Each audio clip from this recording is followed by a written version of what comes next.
mengikuti ibadah haji yang paling mulia. Yang pertama adalah menyembelih, dan yang kedua adalah orang yang paling banyak mengucapkan kalimat talbiyah. Kemudian yang Islam, di antara perbezaan yang lain, kalau mereka yang melakukan haji tamattu, maka mereka akan melakukan haji atau melakukan ibadah umrah secara sempurna. Sedangkan mereka yang melakukan haji qiran dan haji ifrad, maka mereka diberikan pilihan oleh Allah Subhanahu wa taala. Bagi mereka yang melakukan haji qiran dan haji ifrad, boleh bagi mereka tidak sa'i. Kita ulang lagi kepada Islam, bagi mereka yang melaksanakan haji qiran dan haji ifrad, boleh bagi mereka tidak sa'i ketika mereka selesai melakukan ibadah tawaf. Karena untuk mereka yang melakukan haji qiran dengan haji ifrad, sa'inya hanya satu kali sahaja. Sedangkan bagi kita yang melakukan haji tamattu, maka sa'inya ada dua.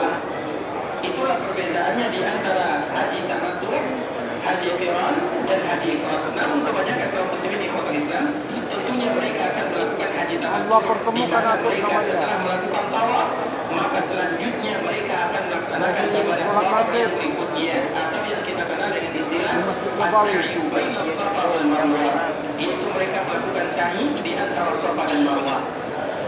Secara hukum asal ikhwatul Islam, orang yang melaksanakan tawaf, maka dianjurkan bagi mereka untuk melakukan sa'i setelahnya. Itu adalah hukum asalnya. Tapi kalau seandainya ada di antara kita yang memiliki uzur, seperti misalnya dia tawaf, kemudian dia lapar misalnya, maka dia makan dulu, baru setelahnya nanti dia sa'i, supaya dia melakukan ibadah sa'i. Boleh atau tidak dia melakukan yang demikian? Assalamualaikum. Atau dia tidur dulu di dalam masjid, boleh tidak dia melakukan yang demikian? Boleh atau tidak? Tidak, secara hukum asal Islam tidak menjadi masalah. Kalau seandainya ada jedahnya di antara tawaf dengan sa'i, maka tidak menjadi masalah. Bahkan jika kita sa'i pun, kemudian kita ada uzur, misalnya kalau ada di antara kita yang sa'i, kemudian sakit perutnya, terpaksa dia mau baca dulu, boleh dia tidak keluar? Boleh, kemudian nanti tinggal dilanjutkan sa'inya. Atau dia betul-betul tidak tahan lapar sangat, maka dia makan dulu keluar, kemudian dia kembali melanjutkan sa'inya, tidak menjadi masalah. Walaupun hukum asalnya yang Islam dianjurkan bagi kita yang namanya al-muwala. Al-muwala itu artinya tidak terputus antara tawaf dengan sa'i. Itu merupakan di antara hukum asalnya. Kemudian sa'i merupakan di antara rukun daripada ibadah yang kita lakukan. Dan kemarin kita telah menjelaskan ikhwatul Islam, ketika kita setelah minum zam-zam, maka kita bertolak menuju Bukit Safa. Jika kita menuju ke Bukit Safa, di antara salah satu sunnah yang dianjurkan bagi kita mengucapkannya, abda'u bima bada Allahu bi. Sesungguhnya aku akan memulai dengan apa yang dimulai oleh Allah Subhanahu wa taala.